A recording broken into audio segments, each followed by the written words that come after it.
బోరగడ్డ అనిల్ లాంటి వాడిని అరెస్ట్ చేయాలన్నటువంటి కోరిక Janasena, Telugu Desam party, even YSR Congress party వాళ్ళకు కూడా చాలామందికి ఉంది. అతను అరెస్ట్ జరిగింది. ఇక సునీత, షర్మిలల కోరిక అవినాష్ అరెస్ట్.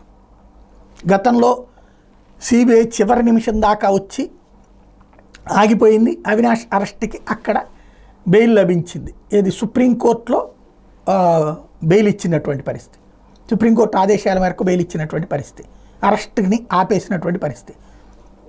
ఇప్పుడు ఆ కేసులో, వివేక హత్య కేసులో అవినాష్ అరెస్ట్ అసాధ్యం. సిబిఐ అనుకుంటే కూడా ఇప్పుడు కుదరదు. ఇక సిబిఐ కూడా అనుకోవడానికి లేదు. ఇక కోర్టులో ఆల్రెడీ సబ్మిట్ చేసేశారు కాబట్టి. ఇక నెక్స్ట్ ఉన్నటువంటి కాన్సెప్ట్ ఏంటి? ఇప్పుడు సోషల్ మీడియా పోస్టుల ఆధారంగా దాంట్లో వాళ్ళ పిఏ రాఘవ వర్రా రవీంద్రారెడ్డితో చేయించాడు. ఇప్పుడు దానికి ఆర్గనైజ్డ్ మొత్తం నడిపించింది అవినాషే అన్నటువంటి పాయింట్ మీద అరెస్ట్ అన్నటువంటి. వాస్తవంగా గతంలో 2014-19 ఎలక్షన్స్ టైంలో 14-19 అయిపోయాక 19 ఎన్నికలకి సునీత ఎస్పెషల్లీ ఆ రోజున జగన్కు ఉపయోగపడ్డారు అధికారంలోకి రావడానికి. మొన్నటిసారి చంద్రబాబు అధికారంలోకి రావడానికి ఉపయోగపడ్డారు.